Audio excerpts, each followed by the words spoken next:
Song of Solomon, chapter 4. I recommend that if this were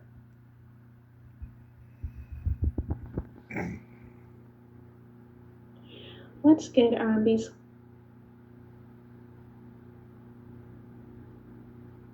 Well, this is out of Ruth. I trust this message meets you guys in good spirits.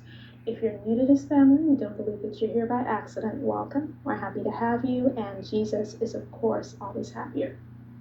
So the word that I have today comes from a Bible chapter that the Lord has had me studying for a while now, and that is Song of Solomon, chapter 4. So this is a kingdom marriage word for those of you who are in your marriage season, and when you listen to the details, you'll know whether or not this is for you. Please eat the meat, spit out the bone, take what's for you, and leave the rest. So, for those of you who may not be familiar with Song of Solomon chapter 4, I recommend that if this word is for you and you are in your marriage season, that you go and take a look at Song of Solomon chapter 4, that you study it as well. And not only that, study it prayerfully. Make sure that you pray before you study it. A little background info on Song of Solomon chapter 4, an overview for those of you who are not familiar with it. In Song of Solomon chapter 4, the beloved, the groom, and the Shulamite maiden, the bride, are finally about to consummate their love. So they're finally about to make love for the first time. They're married, it's their wedding night, and they're about to make love. And they are just basking in each other's presence, basking in each other's physical attractiveness, each other's beautiful qualities. They're just enjoying the moment where they're about to consummate their love. And the Lord led me in my studies to an article that I found online that I'd love to share with you guys that goes into detail about Song of Solomon chapter 4. And I'm going to link that article in the description box as well. And I'll get to that in a bit, but before I get to that, let me just specify whom this is for. This is how you'll know this is for you. Not only are you in your marriage season, but you're aware of it. And you're aware of it because you've received multiple confirmations. Some of you have received prophecies. Some of you have received prophecies from more than one witness, so more than one prophetic voice has said to you that you're in your marriage season. You've received more than one prophecy spoken over you that you're in your marriage season. Not only that, some of you have dreams, some of you have visions, some of you have been seeing things that confirm things in the natural to you, things around you in the natural that confirm that you are in your wedding season. And that's all well and good and everything, but it ain't been easy for you. In the spirit, I saw this person sitting by themselves, and they were looking at all of these other couples, these couples who were like cuddling and stuff around them. And that person was acutely aware of the fact that they were by themselves, sitting there by themselves. But I also sensed that there was somebody that was connected to this person who just wasn't physically there with them at the moment. So that is where you're at.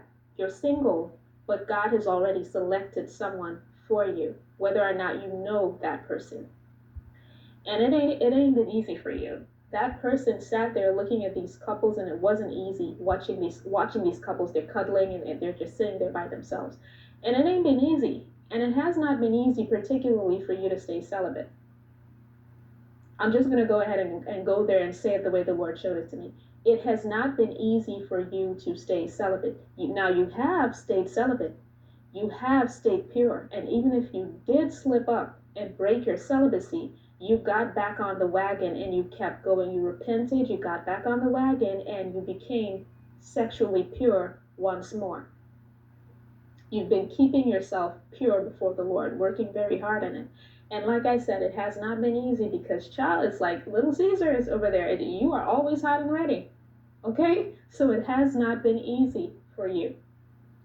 And you have gone to the Lord maybe sometime recently, maybe sometime before. And this is a huge confirmation to you if you've done this.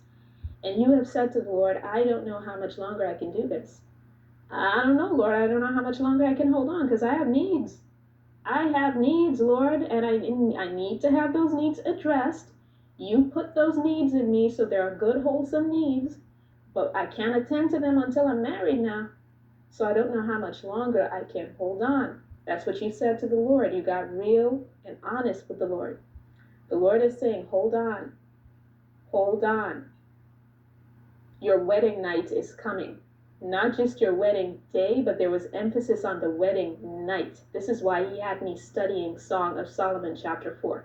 This is when all the guests were gone, and now the beloved and the Shulamite maiden, the bride and the groom, were together by themselves, and they were about to consummate that love. Okay? So, the Lord is saying your wedding night, He knows you're burning.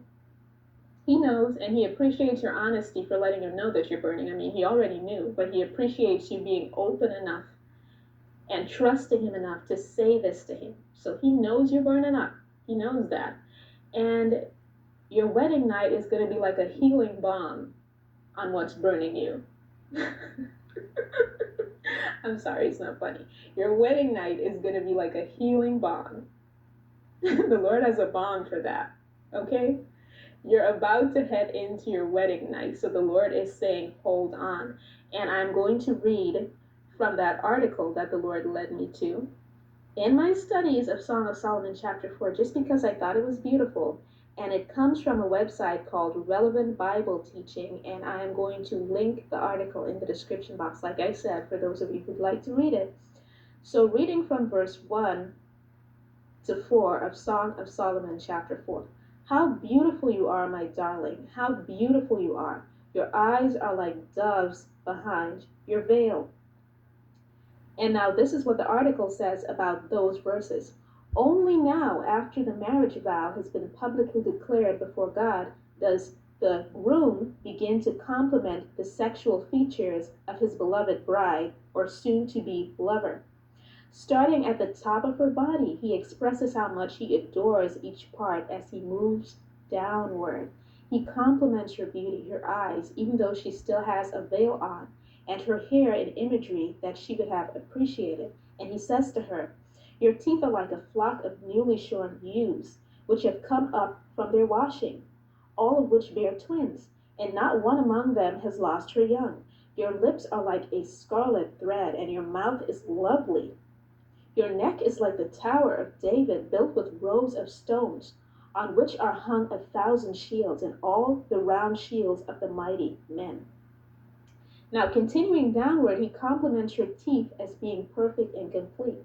He compliments her lips, her mouth, and her temples. He compliments her neck, which is adorned with flattering jewelry.